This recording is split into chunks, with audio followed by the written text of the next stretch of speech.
I'm going to be using only AI-generated 3D models from Meshy AI to create an insanely creepy scene in Unity. Starting with just an AI-generated image to use as a reference, I'll be creating and setting up the scene to see how closely we can match this image. Thank you to Meshy AI for sponsoring this video, and let's get started. To begin assembling this creepy hospital hallway, I would start by creating some sort of floor tile. The first thing I notice in this image is how shiny the floor is.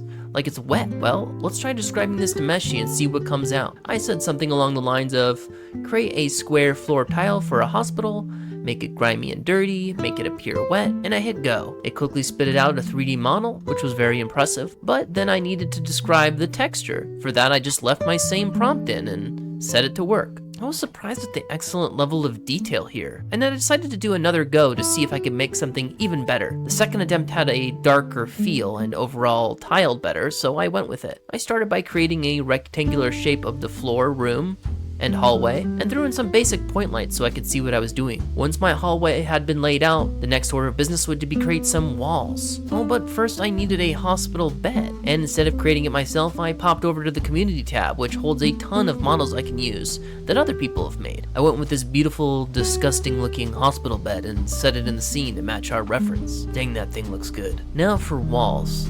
I first attempted to create a wall with a door, which again I did by using an image I generated straight in Meshy.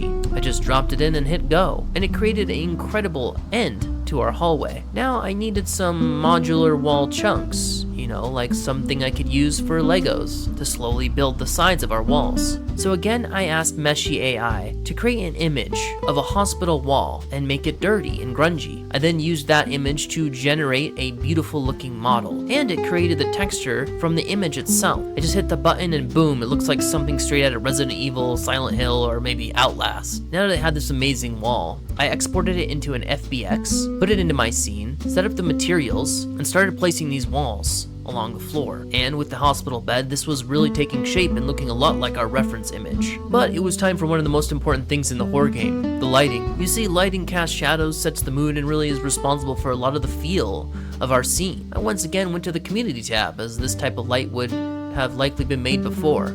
It is, after all, just a big LED square, and sure enough, I found one. I put it in my scene, I gave it a material, added an emissive quality, and slightly layered it with itself. For the lights themselves, I layered both point lights and spotlights to create both a feeling of light hitting in a circular pattern and light focused on a singular location. As I was placing these lights, I looked at our reference and I realized this hallway was just too short.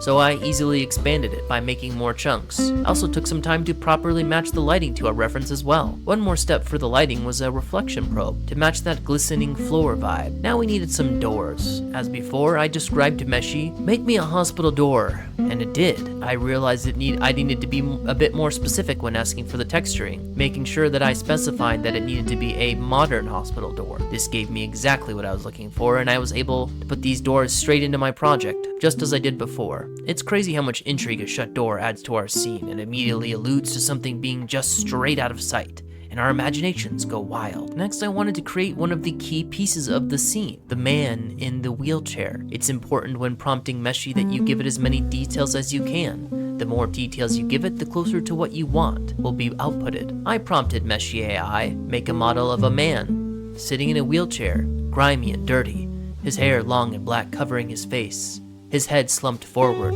wearing a hospital gown, his feet bare, his hands in his lap.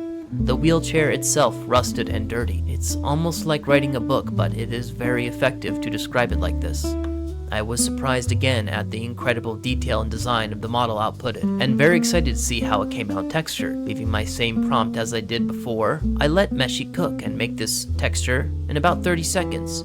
And had created another masterpiece. I used the automated retopology to clean up the model, and it was ready. Now, those of you that don't know, the retopology is one thing that most 3D modelers hate because it's extremely repetitive, and having this done instantly is insanely effective. The really cool thing is I can also switch between low poly optimization if I wanted to and keep things really happy performance-wise. Well, now that my man in the wheelchair was done, I dropped him in the scene. I created his material. I positioned him. I tweaked the lighting some more. And eventually I had something very closely resembling the reference. Now we just had one thing left to do, the creepy guy at the end of the hallway. I described that I wanted a creepy man with long legs. Slouched over. I ended up with one looking more like an alien creature, and one that looks like more human. Both have a very creepy feel, and I would need to see how they looked in the scene. Putting the man into the scene, as well as the creature, I adjusted the lighting once more. The incredible thing is that if I wanted to, I could rig these models with a click of a button. Rigging means you could animate it or move its arms around or legs. However, for the purpose of this project, it wasn't required. Now let's see the final result of our scene with both a creepy man and a demon monster, and you tell me in the comments which one you like more.